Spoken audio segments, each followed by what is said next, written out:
It's time for the Dr. Tongie Show. Hey, you're on the air with Dr. Tongie. Talk to me. As soon as I hear your voice, Dr. Tongie, my day is better. Hey, Dr. Tongie.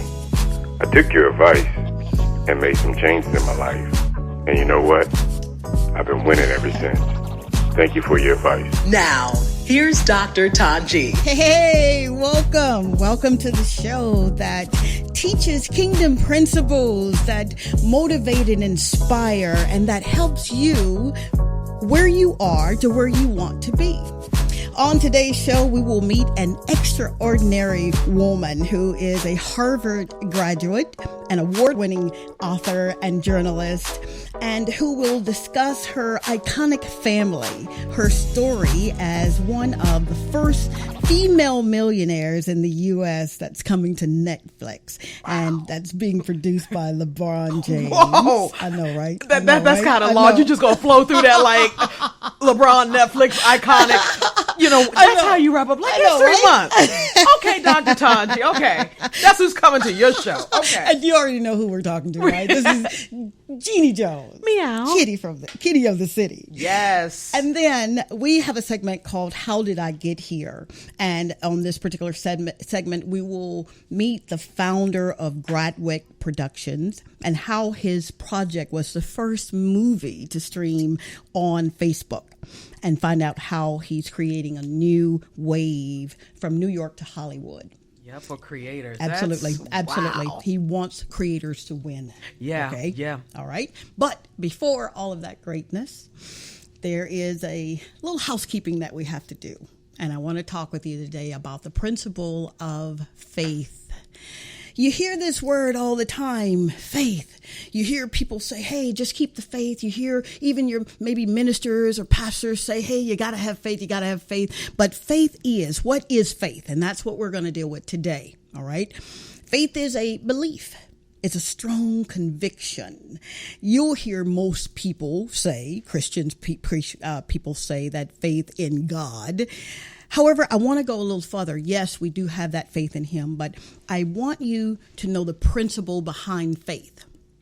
And that principle is, if you do not function in what you were born to function in, then what you are functioning in will kill you. I know, right? That sounds really horrible, but it's the truth. Because we were never, as humans, we were never meant to worry. And when we worry, it's the opposite of faith. So when you're worrying, you're basically saying, I am going to do it my way. I'm going to figure out how I'm going to get there. And in your figuring out how to get there, you're not operating in faith. So I want you to be very, very careful with that. When you live by faith, you begin to live what you believe and not what you see. So important. See. Faith is our currency in the kingdom. It's currency. Every society has currency or money. Faith is ours. So I want you to be very mindful when challenges come to you that your faith really needs to lie. For us, it's God. It lies in something that is so much bigger than yourself. It's a lifestyle, and you got to live your life with that lifestyle of faith. All right? Very good. That's the principle for today, faith. Now you know what it is. Next week, we'll show you how to aptly apply your faith to some of the things that you're doing in your life. Again, it is a lifestyle, and it's just that important. Now, without further ado, I have been waiting on this, and Miss Alelia Bundles, our first guest. She's a Harvard graduate who spent 30 years as a network TV news executive and producer for ABC and NBC. Her greatness comes from a legacy of women in her family, including her great-great-grandmother, and who was a social activist, who was a philanthropist, who is none other than Madam C.J. Walker. Right, that's so many study for her products and becoming that billionaire. Just a trailblazer. So let's talk to Miss Bundles, yes? Absolutely. Welcome to the Dr. Tongie Show. Hello, hello. Thank you so much for having me. Delighted to be here. First and foremost, thank you. Thank you for saying yes to coming and being a part of this show. It is an honor to know that you do exist and you're doing some wonderful things in the marketplace, in the community, for people who ordinarily wouldn't have someone of your caliber to say, hey, how do I get to where I want to go? Who's my example?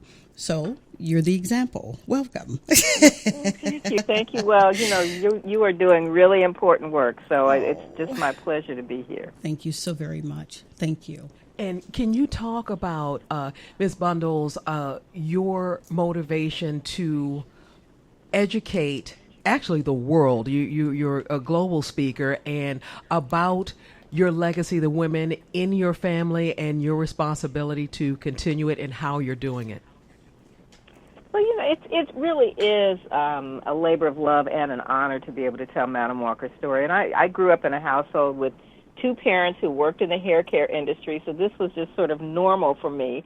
And my mother, who was vice president of the Madam Walker Company when I was growing up, was wise enough not to make it a big deal and let me discover this legacy on my own, so that by the time I really began to write about Madam Walker and research her, I had already gone on my path to becoming a journalist. And I was able to use 30 years of working in network television news for the skill set that now allows me to write books and work on projects and help to use Madam Walker's story really to inspire others. So I love telling her story and helping people know her in a more multidimensional way, not just a lady who had something to do with hair, but a person who was a philanthropist and a patron of the arts and a political activist, as you mentioned.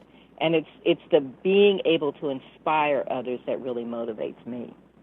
Wow. And then see, when I think about the times that she made this happen, can you elaborate a little bit about the challenges she went through, why she decided to make change for her community in hair care, and how she was able to develop business in, times when just challenging being an African American, being a woman, she pushed through? Well, it's really important, I think, especially many people who don't really know who Madam Walker is, to know that she was the first child in her family born free. She was born on the same plantation in Delta, Louisiana, where her parents and older siblings had been enslaved.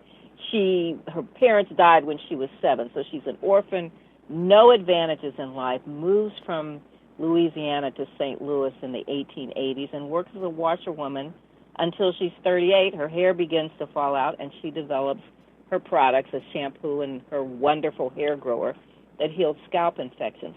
By the time she died in 1919, 100 years ago, at 51, she had created a business empire with hair care products, employing thousands of women who were able to become economically independent at a time when, a large percentage of working black women were domestics or farm laborers.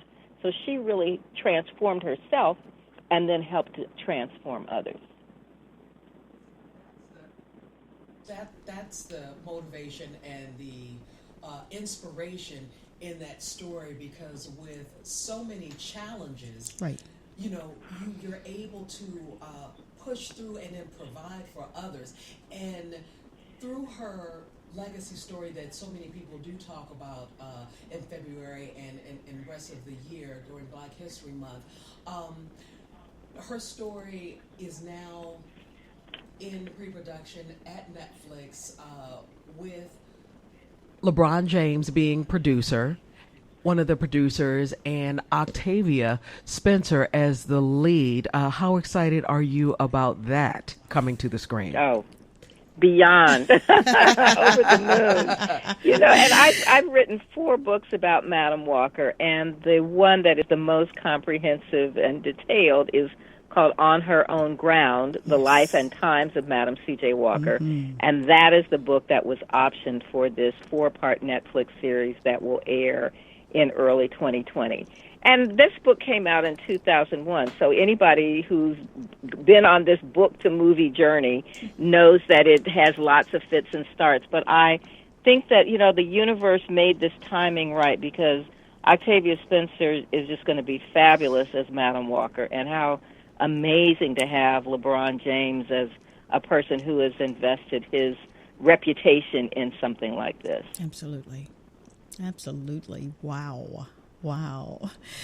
Was there ever a time, Ms. Bundles, that you said, you know what, I'll just leave it for the next person to come and kind of take up the baton to tell that story? I've got my own thing going here. Was that ever a time? No. I know you asked me that because you know what that journey is like, Yes. But you cannot give up. But I feel like I'm playing the long game. Just the planting the seeds. I will talk to children who are doing their National History Day competitions, but I also love talking to the students at Harvard Business School. Absolutely. But I know that this story inspires people, and that's really my motivation. So no, it was never about giving up. There were lots of things that fell through, and there's sometimes people who are haters who kind of mess with you. But in the long run, I just knew that I was doing this, to keep Madam Walker's legacy going. Wow. Thank you for that. Thank you so very much. And so you've accomplished so much. What else are you planning to do? I think this is an amazing platform between your books. The series will ignite a new generation of, viewers to your family story and legacy. Are you planning any other events, educational seminars, tours that will, elaborate on this story and just being more interactive with such a powerful thing? Because I think with the movement of social media and how accessible information is, I just feel this is such a perfect time with your knowledge of news and information to even, plant this thing even further. Yes, my head swims when I think about all the things. Especially, this is the 100th anniversary of Madam Walker's death. She died in May of 1919. So it seems like everything is coming together. So yes, there's the Netflix series. And because the Netflix series will air for a certain period of time, I want to use that as an opportunity to try to create curriculum for students in the same way that the movie Selma did that. So I will be working on that. I just had a conversation today with a publisher about doing a picture book for children, and that's something I've thought about for a long time. So that's on the burner. Madam C.J. Walker Beauty Culture, our line of hair care products that are produced by Sundial Brands, founded by Richelieu Dennis. Those products are in Sephora. And some exciting news about those will be coming out, so keep your ears open. I can't wait to get that in my hair. And Villa Lawaro, Madam Walker's home in Irvington, New York, a National Historic Landmark, now owned by the New Voices Fund, which Richelieu Dennis founded, and it's a $100 million venture capital fund for women of color entrepreneurs. Wow. So that will be Villa Lawaro will become a convening space for the women who go through that program. And I know you have some entrepreneurs in your audience. They should Google New Voices Fund so they can participate in that. Thank you so New much Voices for Fund. that. There you go. And that is empowering. Yes, it That's is. exactly what I was Absolutely. talking about. Absolutely. Wow. And then I know you're working on a new book as well. That's true. I'm working on a biography of Madam Walker's daughter, Alelia Walker, my namesake. It's called The Joy Goddess of Harlem, Alelia Walker and the Harlem Renaissance. And I really want to take her out of the shadows and show the world that she had her own identity as a patron of the arts, traveled internationally, met the Empress of Ethiopia, knew all of the Harlem Renaissance writers and actors and musicians, and really carved out her own niche. She couldn't live up to everything that her mother wanted to be. She was not the entrepreneur that her mother was, though she had great business ideas, but an impresario in her own right. That is so beautiful and so needed. What you're doing, I feel like a little kid here. You are the epitome of what greatness looks like and what courage and strength and fortitude and perseverance and all of those characteristics and accolades that go with a woman of your character. And I was not just saying that at the opening. You really are. Thank you. Thank you so much. Wow, thank you for answering yes. And let me ask you, before we wrap, Ms. Bundles, is there anything that you haven't done that you want to do? You've accomplished so much, and I know in life cycles and in journeys you do what you can, but is there anything in retrospect that you want, anything else you want to leave, or things that you know you want to get done? Besides reading all the unread books in my myself, that's a very personal pursuit.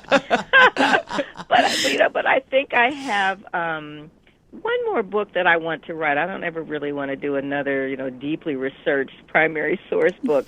But I have an incredible collection of family photographs, many generations, and I want to do a book of poems about these amazing ancestors beyond the famous ones, because all of our ancestors, all of our families have heroes and heroines, right. and I want to lift those people up. Absolutely. And then how do you restore the incredible photos that you use on your books? I'm looking at On Her Own Ground and then the book that's in production. So how were your family photos restored and kept? I mean, how do you decide which one to use? Well, that is going to be a really hard decision because there's so many amazing ones. But I'm really lucky that there are enough people in my family among the older generations who really did understand the power of images. I sort of feel like Madam Walker would have been an Instagram girl because she knew how powerful images were and had pictures taken. And Alelia Walker did the same thing.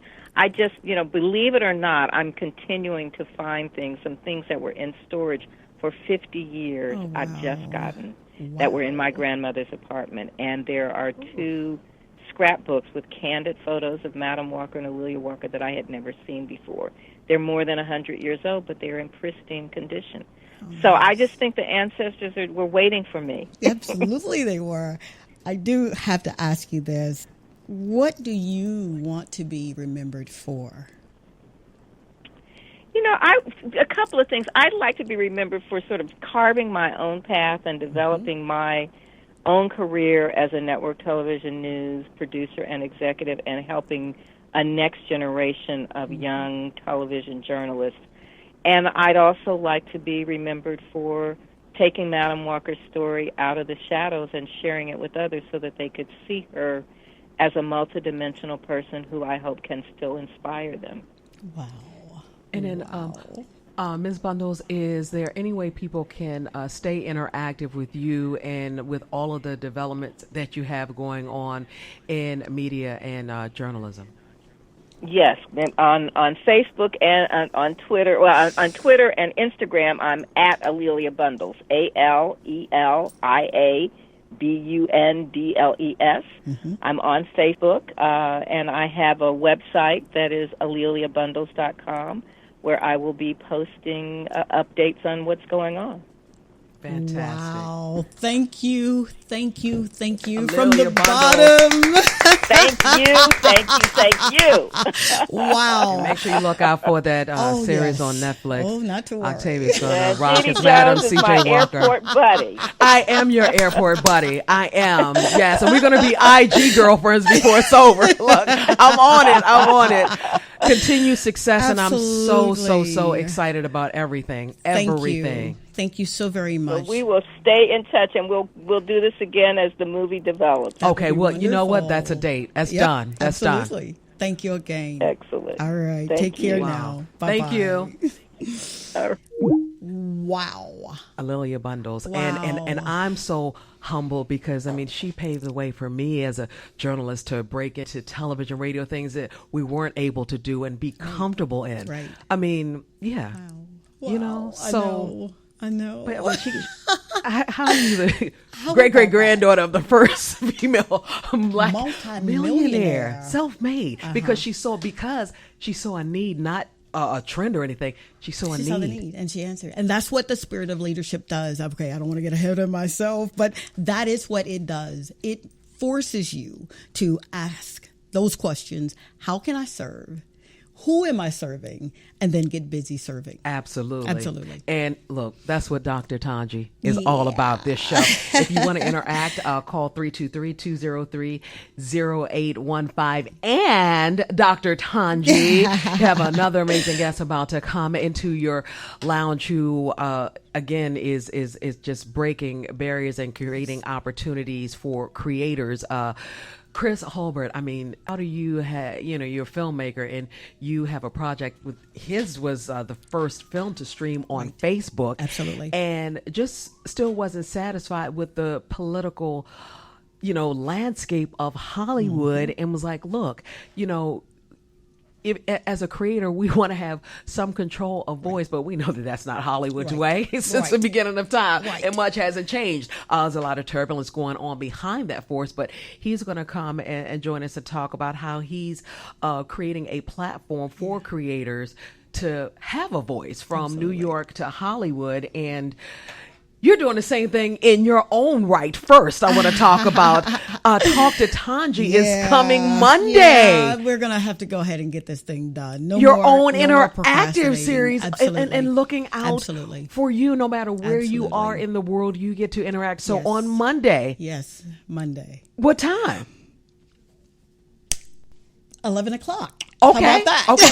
How about 11? You know what? I'll tell you what you do. Okay. Let's ask your fans, followers, and listeners what time it works. Because I don't know, 11 a.m. if people at work, we're going to have people fired. Because they're like, we got to talk to Dr. Tongie. I'm taking my lunch break. That's not the premise. But it happens. It happens. So I tell you what, all week long, let's find out what the best time is, and then we'll make an announcement. So make sure you're following at Dr. Tongie Show. So what are some of the things you want to talk about or listen that people can interact with you live about? I think I want to know what's on their minds. I want to know what trending topics of concern that we need to kind of address and just kind of form an alliance where you really do feel comfortable enough for me to kind of go with you on the journey of discovering really who you are, discovering your greatness, putting pen to paper, whatever it looks like.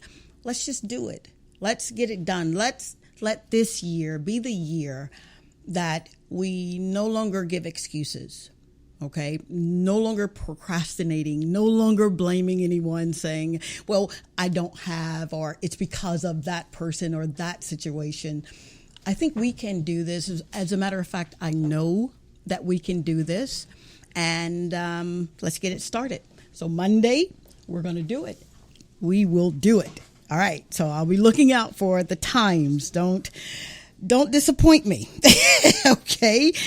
And I must, at this moment, go ahead and announce the winner. Kayla Hayes of Atlanta had the right answers on Facebook. And maybe you will win this week, because after today's show, I will leave a question and you answer it correctly, and you may have an opportunity to win, and it would be a lot of fun for you to participate. Oh, when you get that Dr. Tongie prize pack. Oh, yes, woohoo! Absolutely. Yes. So now, without further ado, Mr. Kris Hulbert. Hi, ladies. Hi. How are you, sir? Thanks for having me. Wonderful. Thank you so very much for coming, sir. Absolutely. I am sitting in the presence of greatness yet again. He is the founder of Great-Great Productions. Nailed it. Thank you, sir. He's a filmmaker. He broke ground by having the first film, and we know that he had that first film on Facebook. And the thing that I really like, Kris, is first, welcome. Thank you so very much. I don't want to get ahead of myself. Honored to be here. I appreciate it. You saw a problem. You knew that a solution could happen, but wow. Well, I listened to the show a week or two ago, and you're talking a lot about vision. And vision is really kind of found me. This is the easiest way to put it. Yeah. The problems all came after we made the first film, and it was better than we expected. Because we were a total novice. We're like, let's make something, put all of our efforts on screen, and at least make it look good so it's a good standing reel. Absolutely. And it came out way better than we ever expected it to, but we spent every dollar on screen. So we couldn't protect ourselves on the back end, and that's really when we got thrown into the deep end. Okay. And we had to learn the whole thing through the hard knocks. Yeah, we had no entertainment attorney, no representatives, no people. We were just finding our way on our own, and Lionsgate, a couple other major studios in that wanted our film, but they didn't want to give us enough to pay back our family and friends that sacrificed everything so we could make the movie that we made. And you know what, Kris? A lot of people in the business, and everybody comes, to LA to make it in this business. You just said, Lionsgate. They are like, the one of the huge leaders in this game now, and just like in records, people hear deals like, I'm going to take it. What in the world inspired you to say, you know what? I believe in my craft, my work, and my vision enough that I'm going to hold on? Because most people I'm going to take that deal. I would love to say that I had that much confidence in my work and everything and all of that, but it was really blind loyalty to my family and friends. I just wanted to break even on that so they could all walk away from it, and then I'd have a nice piece to set my career up on that stage. There was no way I was going to step forward into any kind of proposed light if it was going to leave all my friends and family behind and force them to take a loss on something that they didn't invest in from a position where they could afford to take a loss. So I told them right back in the reply, like, if you're not going to offer enough for us to break even, at least pay back to family and friends, then I'll sell it under a bridge out of the trunk of my car for the rest of my life before I just give up all the rights. I love that. Absolutely love that. So you took control of your product. Yes. You took it to market. You had people that said, you know what, I see your vision. I see where you're going with this. I'll invest. And then you protected them. Wow. Yes. The story's not complete yet, but had we have given it up to Lionsgate, I ended up finding out a year later from a sales agent that took our film to market that the reason the reps wanted our film when they wanted us to, because they sent me emails trying to berate me, called me a neophyte filmmaker, I'm clueless, this is how the industry works. All the stereotypes, right down to, let me tell you how the industry works. Give us your first film for free, all your friends and family write it off as a loss because they knew they were investing in a loser to begin with, and then you'll go on and make a bunch of other films. Come on. Yeah. I'm like, I don't know who you're used to having at the table, but it's not me. I'll walk away from that in a heartbeat. But a year later, we kind of got vindication that we made the right choice. Because it turns out the reason they were asking us for a film and trying to get it for as little as possible is because our title at the time was called The Perfect House. There was another film coming out by that distribution company called The Perfect Host. And their title was too similar to ours, so the producers wanted them to acquire it, throw it on the shelf, and bury it, never to be heard from again. No way. So had we accepted that, they would have just buried the film, and nobody would have ever gotten to see it. Wow. Thank you. It ended up being the first on Facebook. Yeah, well, once we said no to the industry, we had to find another path on how to get the film out there. And at that time, they had just practiced with The Dark Knight on Facebook where people could watch it. Yeah. And I'm like, well, if you're putting feature films on there, Spotify just came on there with music and all of that. Video on demand has to be the next evolution.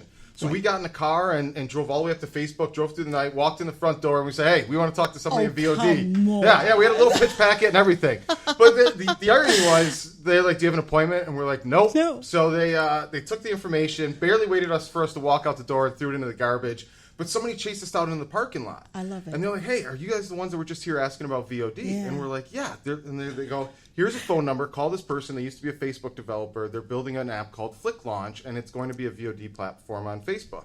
So I called the number. It ended up being the cell phone number for the CEO. Come on. We made a deal for it to be the first movie to premiere on Facebook.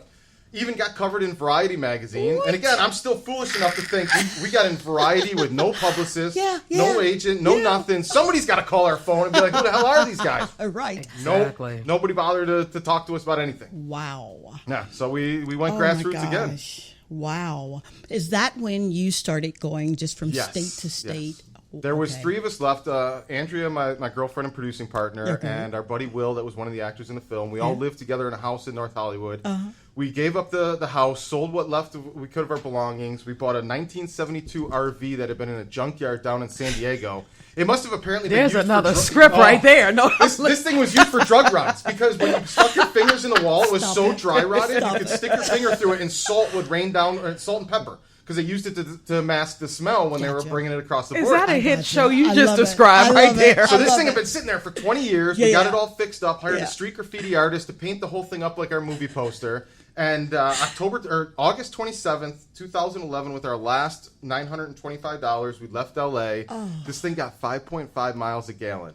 And we just went as far as we could. A fan sent us their projector, a couple $1,000 film projector, let us borrow it for the road. Oh, come and we just did pop-up screenings everywhere we ran out of gas. I love that. We'd show up in town, walk up and down the streets with our T-shirts on, a couple of the props, hand out flyers for the Facebook release. Yeah. And then we'd look for somewhere that would host a screening. We did hilltops, strip clubs, backyards, bars, anyone that would allow us to play the movie for a couple hours. We put it on loop and hang out, tell people, answer questions, tell them all about the Facebook release, and just collect gas money donations and make it to the next city. I absolutely love that. First, you make me want to be a better person. Like I'm saying, what's your excuse? Right, what's your excuse? Wow. I mean, Kris was doing the pop-up before we were doing the pop-ups. Come on, man.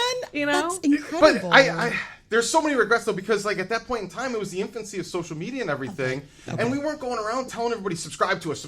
We were just shaking hands. Like, hey, this is what we're doing. Yeah, all of that. It was one-to-one meeting, and there was so many people that were like, I don't really like horror movies, but I love what you guys are doing. Here's $20. Keep going. Get some gas.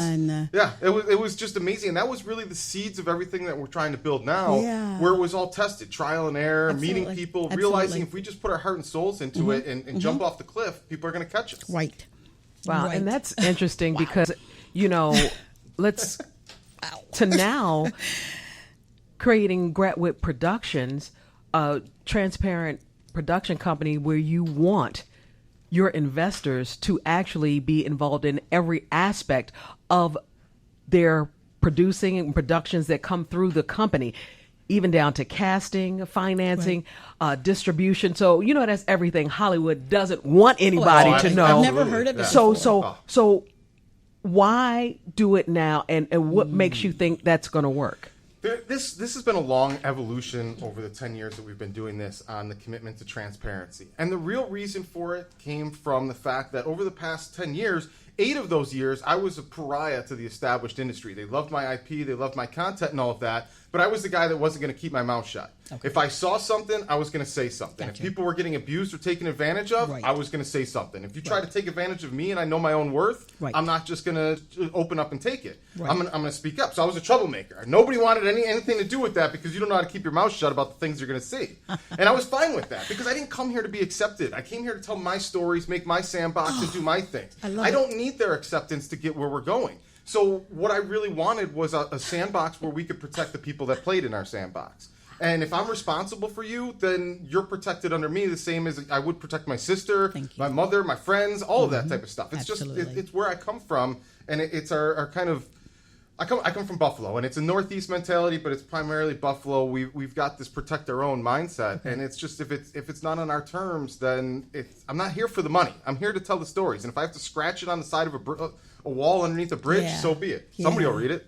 Wow, Kris, you speak volumes of what this show really is about and the premise that the show is founded on, because everything you've said lines up with principles. And when you are a disciplined and principled man, such as yourself, you can't help but be successful. You can't help but. The successful part, I measure everything by the long term. Okay. When I first came out here, I survived as a professional poker player. That was a little bit of how we got the first money for the first film. Okay. And you got to measure it over the long term. So there's been a lot of short term issues and situations where people thought like I was being too hard or whatever, but we had to protect the vision. We had to protect the integrity of it, because you can't sacrifice your moral codes to get there and then suddenly have, we stand for this, we stand for that. Right. If the road takes longer, but you stay true to the vision the entire way, that's the road you got to go down, because it's all meaningless if it's founded on a lie. Chris posts me up. Look, Chris, it's either film. Yep. I need you in the NFL. Either that, or I mean, you open up, the next wave of motivational churches or something, a series of Kris Hulbert tabernacles or something. I mean, because this guy here, I mean, is going to get it done regardless. Absolutely. You know, so One way or another. Absolutely. When I first came here, the first thing I did was remove the safety net, because if you have fallback options, if you have something, it's too easy to quit. The plans, yeah. A, B, so, C. Yeah, plan B. It's either homelessness or it's a career as a storyteller. One or the and other. out here in there's no LA, in between. that's You can it. do That both. was it. Yeah, you can. No, Yeah, we all know. seriously, Yeah, really. you're only 90 days away at any given moment. Yeah, and we have to be careful. When I first moved out here, my buddy who I graduated high school with and came out here first, he sits me down. The first thing he tells me, because I crashed on his couch for the first year and a half or so, and he's like, "Listen, as long as you pay the rent, you've got another 30 days out here to figure it out. Yep. That's all you got." And I've been living like that for 10 years. Just get this month's rent paid, keep chugging on the dream, and we'll figure it out next month. Wow. And we're still here. Did you always have this? No, I didn't. I had to lose my first passion to get there. Growing up, I was always a storyteller, but I was lost on screen. Like when Prince of Thieves, Robin Hood Prince of Thieves came out, I wasn't like, hey, that's a great movie. I want to make movies and I want to tell stories and all of that. Right. I was getting everybody in the neighborhood to cut down trees and build bridges from tree to tree and build forts in the trees. The story was what captured me on everything. So football was really my first passion and all of that, besides stories and all of that. But I didn't know about behind the camera. I just knew stories. I love stories. So I played football. I had the dreams of the NFL, all of those type of things. And I didn't work hard enough. I thought talent was good enough.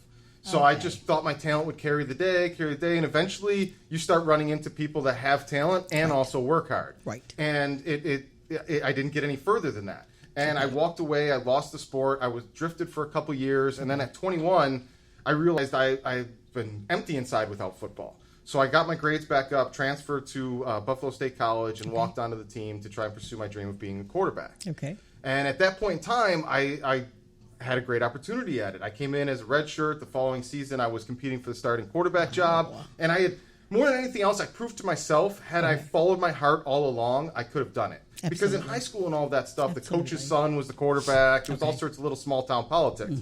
So I never even tried because I didn't want to go up against all of that type of rejection. For sure. But years later, having that satisfaction of realizing my heart was right, my mind was right. Had you listened to yourself and not all those other outside voices, you could have done it.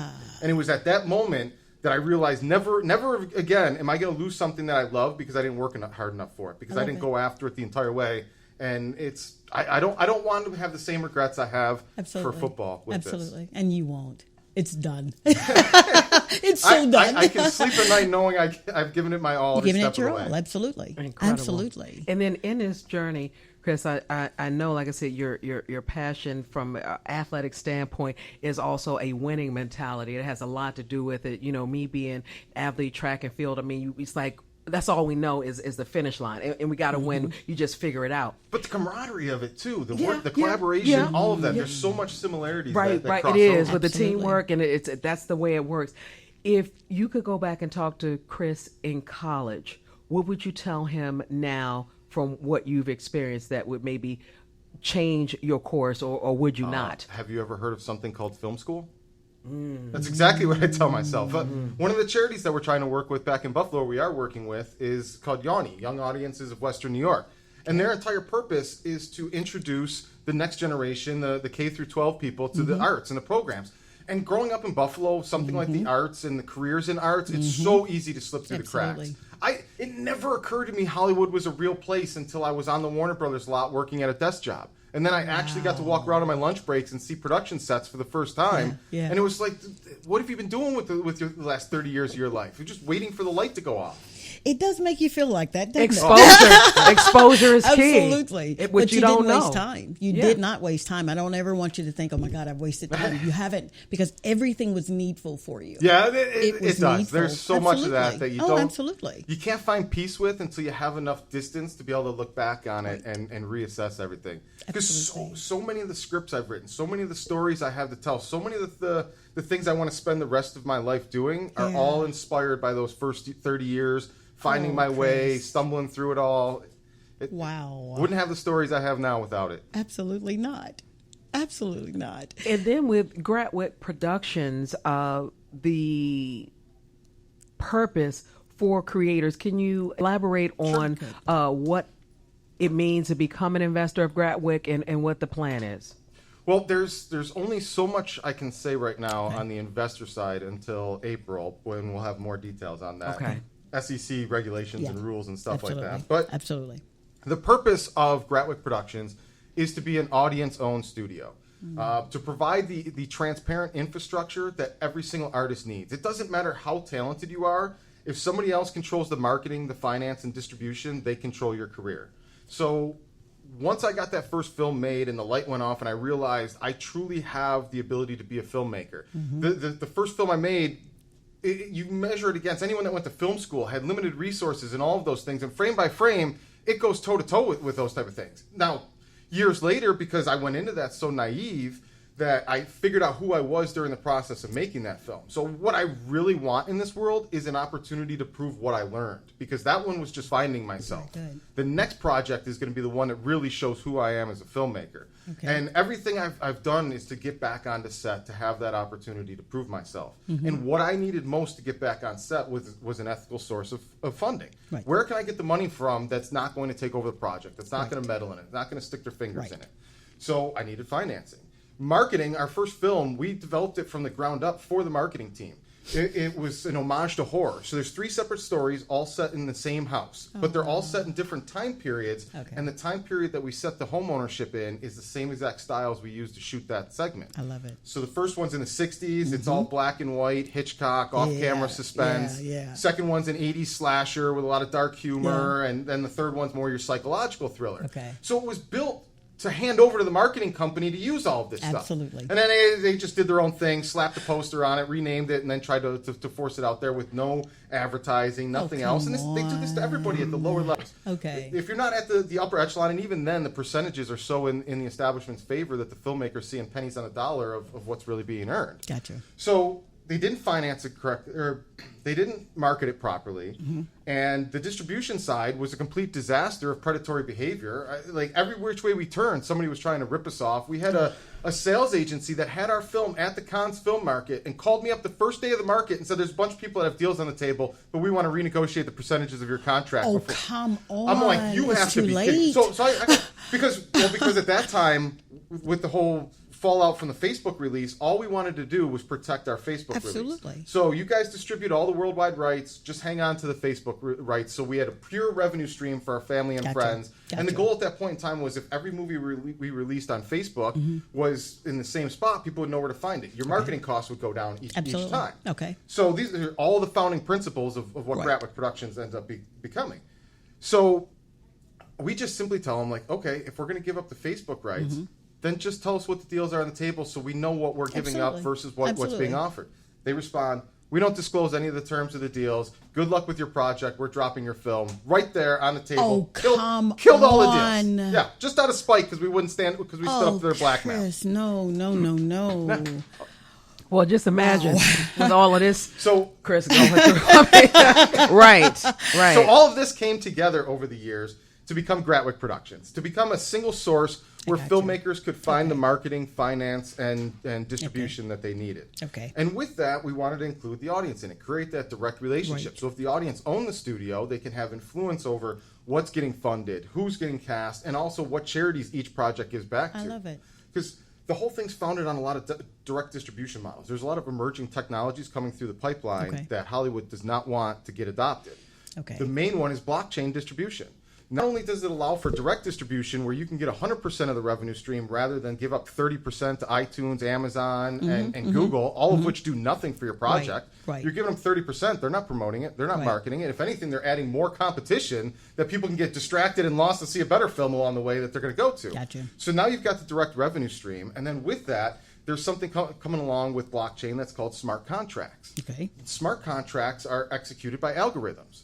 So royalties are a huge thing in Hollywood. The whole royalty windfall of this person gets it first and they have a bunch of expenses, then the next person gets it and they trump up their expenses, and all the way down you've got this Hollywood math where everybody's skimming on those royalty pass downs until you get back to the filmmaker who barely sees a royalty check unless they hunt it down, or even worse, you got to pay accountants to go track down what's owed to you and all of this type of stuff. Okay. So smart contracts can eliminate all of that waste and fraud because at the exact point of sale, so let's say somebody buys your movie for $5, right? But this person's owed royalties for being the lead actor. This producer's owed royalties. The investors owed royalties. Normally, they'd have to wait for quarterlies. You get a single check, your quarterlies, and all of that. With smart contracts, the royalties are divvied up with microtransactions at the point of sale. So there's no human hands in between you and the money. Oh, that'll clean Hollywood right up the second they start. Oh, and the casting couch. Yes.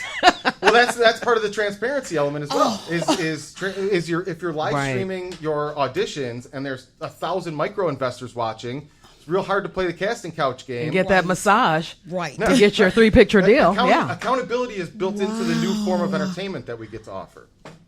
Look, keep your eyes and ears open for Great Productions, okay? And you can stay interactive with them on Facebook, Twitter, and 10 years of Instagram problem as well. solving. Like a brick wall comes up, we figure out a problem. And just when you see, all you gonna see is Chris busting through walls. Absolutely. That's what it is. I mean, I don't know where Marvel with the next action hero, but look, take this guy. We haven't even touched the intellectual property yet. This is wow.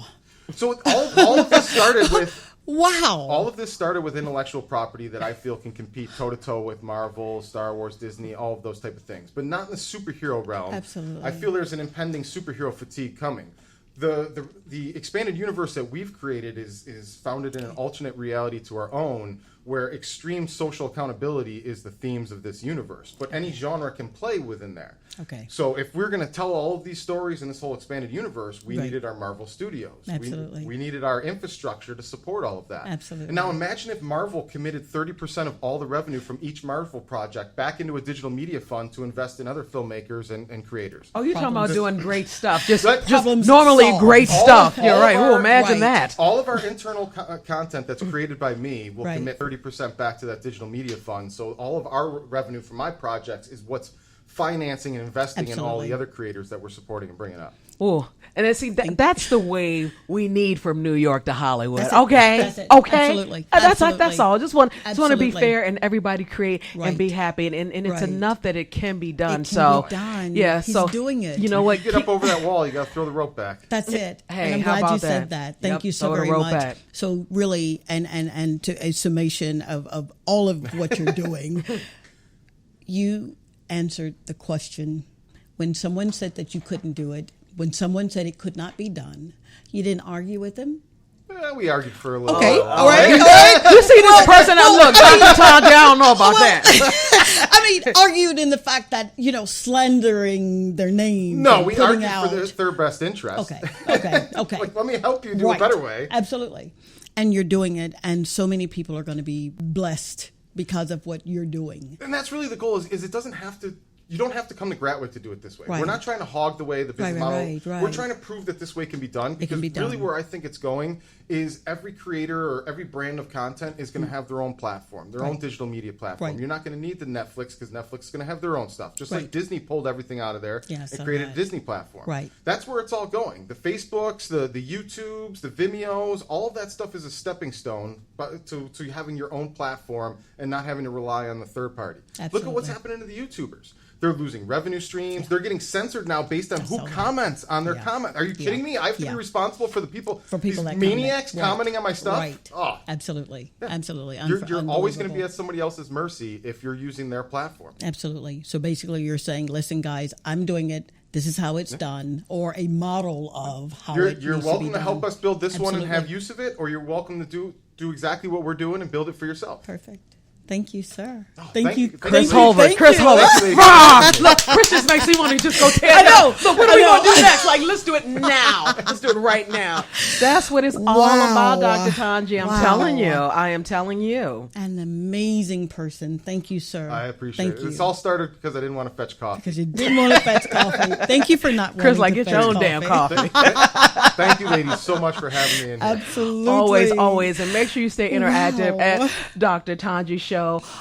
And please look out for Talk to Tongie, all the updates and announcements this week. And so much is going down. Absolutely. Yes. Thank you so take you very up. much. Thank you for taking time out of your schedule to come along with us. We do hope that you have been inspired, that you have been motivated, and that you will do what you need to do to get to where you need to be. And guess what? We're going to be there with you Yeah, we're on the riding ride. with ya. Bye. Bye.